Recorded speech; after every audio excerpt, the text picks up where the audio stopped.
Jamaica takes Ghana. It's Glitteratie again. Have you liked, subscribed, hit the bell icon? I gotta ask you that first because I don't feel like you guys are subscribing.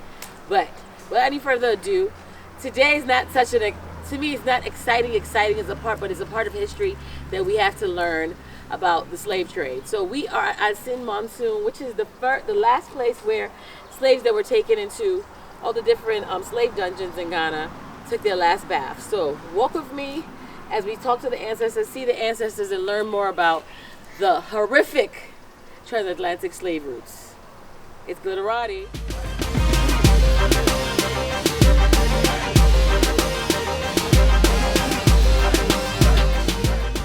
Kwame, as I see Jensen, the point of libation, we acknowledge 3 things in a point of libation. The first thing that we acknowledge is the Most High. So whenever I want to pray, I first show the drink up for His blessings. We also acknowledge the spirits that work in the world, like the Holy Spirit that the Christians may see. We acknowledge the children, but we don't acknowledge the child, because we believe that it is not only one person that have played a beautiful role in this world. Right. So we acknowledge our forebears who have been good to us. So that is the only thing that we do. And we add Jesus Christ and everything, and all the religion, we add them to the children that have been part of it.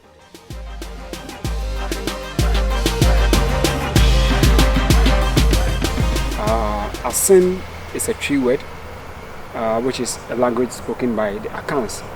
Tree, which means travelers or people that are just passing through.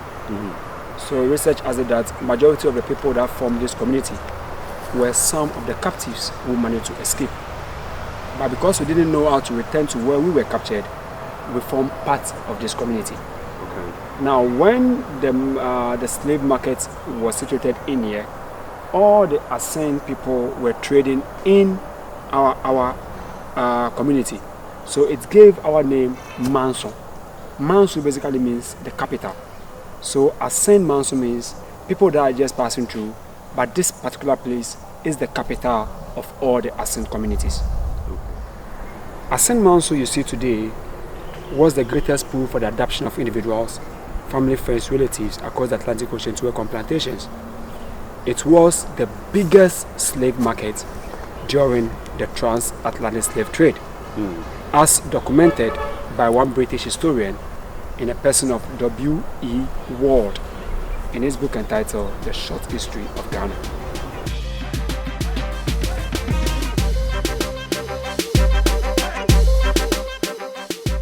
We're also hiding in caves. But the question was, those that were in the caves, how would they know whether it is safer for them to come out or not? So those that were in the caves relied on the mimosa plant just for them to know that it's time for us to come out or not. Whenever they want to come out and it's open, they know it's safer. But whenever it's something like this, then then they identify that it can even be a movement of an animal. But nobody wants to take any risks, so they don't come out. So this mimosa plant saved a lot of us during the era of the trade. I have changed the name from mimosa to destiny plant. The reason being that this plant, you see, is following us wherever we go as Africans. When you go to the Caribbeans, they call it Shemo Lady. They have it at almost every part of the Caribbeans. When you go to the US of A, selected states in the US of A also have this. So I always tell them that our ancestors will never leave us alone. They will always give us traces of where we're coming from. So whenever you see this, you tell your brother or your sister that this plant is telling us one thing. It's telling us who we are, and it's telling us that it is time for us to come back to our root.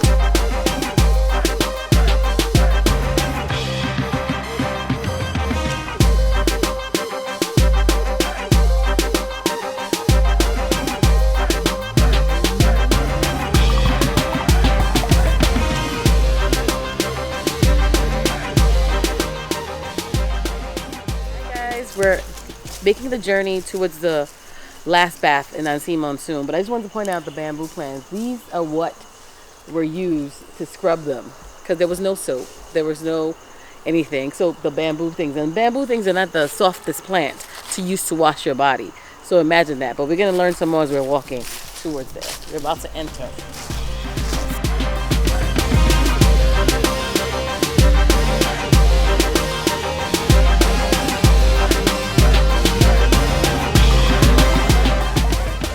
guys, we're about to enter the slave river. This is where your ancestors took their last bath.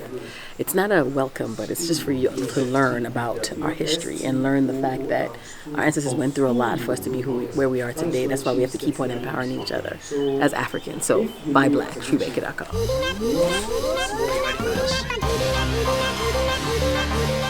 Because this place is a very important site for us.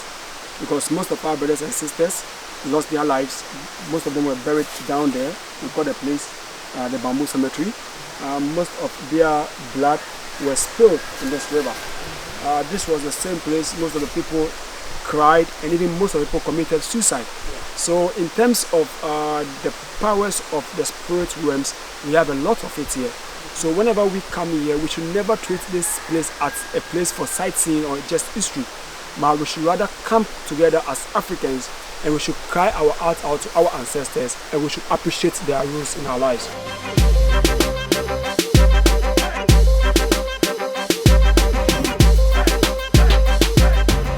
Your first thing that is done to you is, after you are on chain and you are on a bamboo tree, you need to look attractive.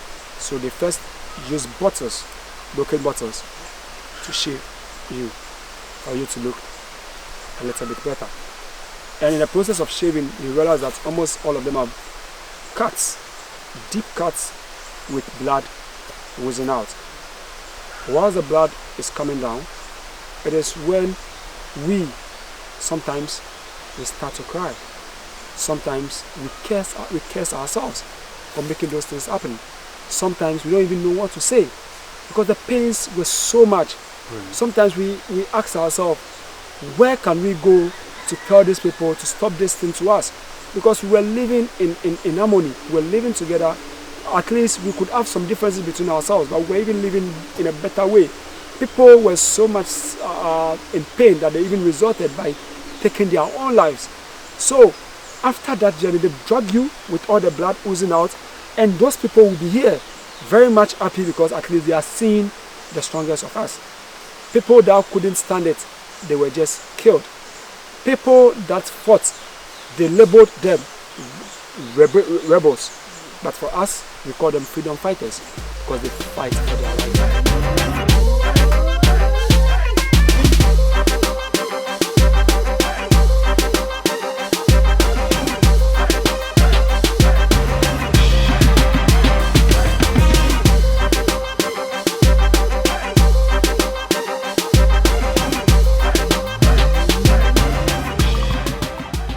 That journey, and now we are at the slave river. This is where our ancestors took their last bath. So come, just listen to the water and listen to the energy. That we lost a lot of people here, and a lot of people really fought for us to have the freedom that we have today. So learn your history. This is the last way they took their baths before they were taken to Cape Coast Dungeon, where they were sold off and taken to the Caribbean, Americas, Brazil, Europe, wherever they wanted to take them. But this is where it started.